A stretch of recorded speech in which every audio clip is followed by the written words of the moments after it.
What's good, YouTube? I know y'all heard the intro, so y'all know what this is. It is going to be a story time episode. So sit back and relax and prepare to hear the story about how your boy, discovered he was popping and he was a hot commodity out here in these streets and had options.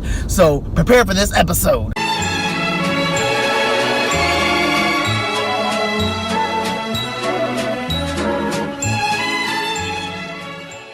Alright, but before we get started with the story, we got two things we gotta address. Thing number one, yes, I did change my fit. Something happened with the video. I started recording, shit happened, decided to stop it, and then restart it again. I ain't feel like redoing the intro, so y'all are just gonna have to deal with it. Thing number two, I want to give a shout out to Jalali because she's the one who'll be using the word poppin', and it's part of my vocabulary now, so I gotta thank her because I ain't trying to be a swag jacker. You gotta give credit where credit is due. So, thank you for giving me that word. But if you're not watching the episode, I'm taking that kiss back because I don't want, people to, think it's for them. I had to wave at some little kids because they're walking across the street. But anyhow, back to the story time. So, the reason why I said poppin' and I had options is because, after you get out of a breakup, people have like that moment where they're like worried about who's going to want them, what's going on with their life, what's going to happen, blase, blase. For those who don't know, I was in a relationship for 3 years and I was engaged, and the shit went down quicker than the seesaw of precious. So, I was going through it, man. I had the feelings of sad, depression, everyone hated me, which is kind of weird. I'm not sure how you hate the person that gets cheated on, but that's neither here nor there. Whatever, yeah, that's neither here nor there. But, so I was, so after I left the city, I went to like a little personal exile, and I did what any reasonable adult will do whenever they're going through some serious life depression things. They look onto a higher being and look onto like someone that's always there for them to get them through the hard times. I went to a lounge. For those who don't know, a lounge is like that weird, cool in-between a bar and a club. A club is for like 18 to like 23, 24-year-olds. That's where you go to drink, party, turn up, find some whores, and get some peen or get some vagina.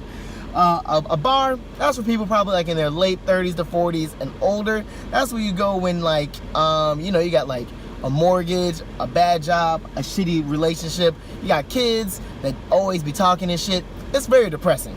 A lounge, on the other hand, it's like a good mix of the two. It's like older crowd with real life problems, but they play young people music, and the drink specials are amazing.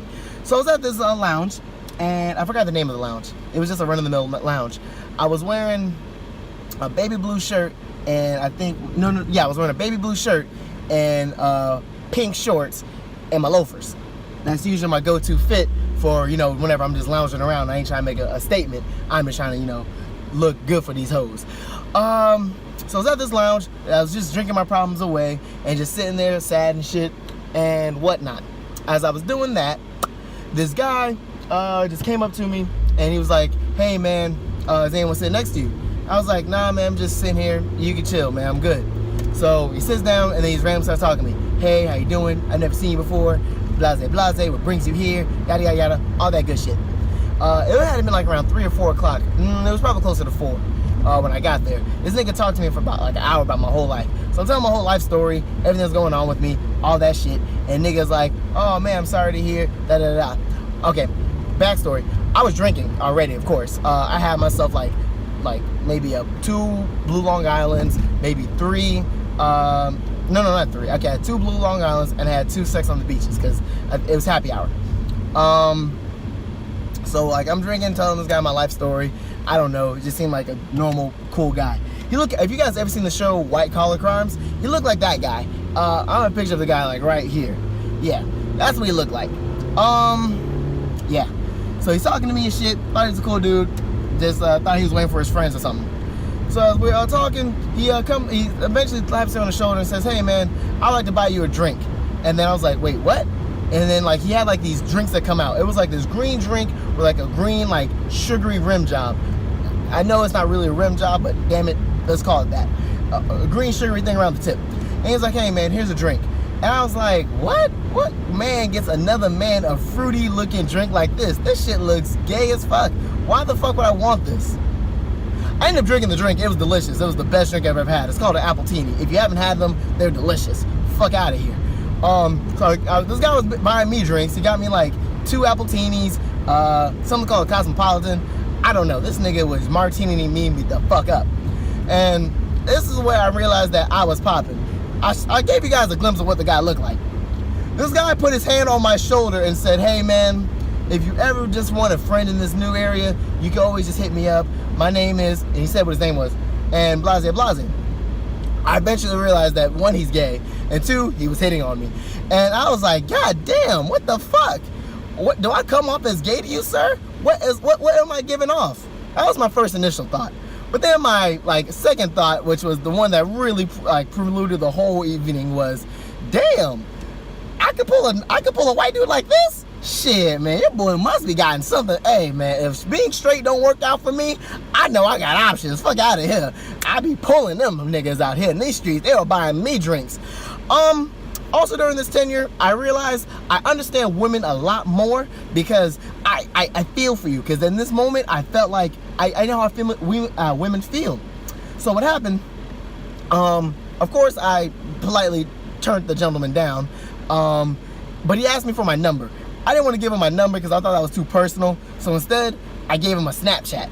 I thought that would be a little bit better. It's not as creepy as giving someone a number, but a Snapchat, that can be friendly, that can be cordial. That's something that normal people do that don't want relationships. So what I thought, that's what I thought. No, he snapped me often, quite a bit.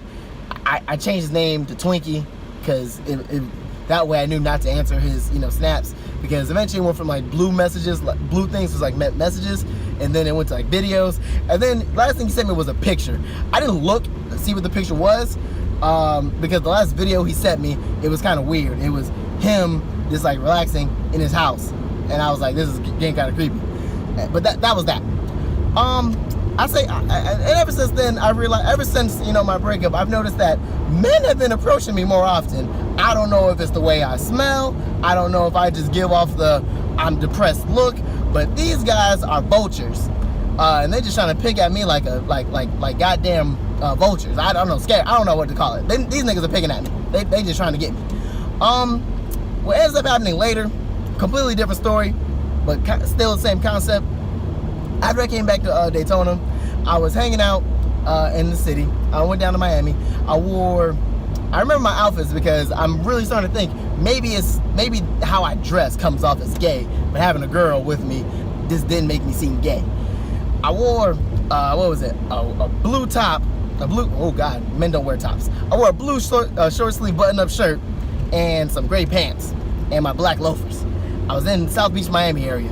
I just went to Wet Willie's and I was just drinking some of the drinks. I was lit. I was good. I was with my friend. She was there. She was getting drunk too. We returned. It was a good time. We're walking out of the place and we're going back to the beach area. As we're walking, I see these three. It was either 3 or 5 of them. It was an odd number of niggas. These tall, 6'7", skinny, gay black guys that are walking by me. And one of them looked down, looked up, and then looked down again. He was checking me the fuck out and did not care what was going on. And again, I admit, when I saw that, I was like, that's kind of creepy. But again, my self-esteem was a little bit low at this point, so I was like, I be pulling them. Hey. Let's go beyond that. So I walked past them, and one of them sucked his teeth and said, blue shirt. He's not talking to me. Blue shirt. I keep on walking. Blue shirt with the gray pants. I know you hear me. I didn't listen. I understand women more now. I understand how it feels to get catcalled. I understand how you feel disrespected when they don't call you by your name. But I did not know that you're not supposed to look. So I look at my clothing to see if they're talking to me. And once I realized that they're talking to me, I heard one of them said, yeah, I'm talking to you. So I was like, shit, now I got to turn around and look. And it's going to be awkward because there's a lot of them. It's only me. My friend kind of heard. And she starts laughing. And she's walking off a little bit faster than I can. So it's kind of weird. So I turn around. I say, yo, what's good? In a deep voice, because I try to, show off my masculinity, just in case that they thought, I was about that life, which I'm not.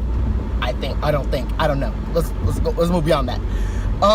So they asked me. He's like, hey, he said, oh, you look good in that shirt. You work out.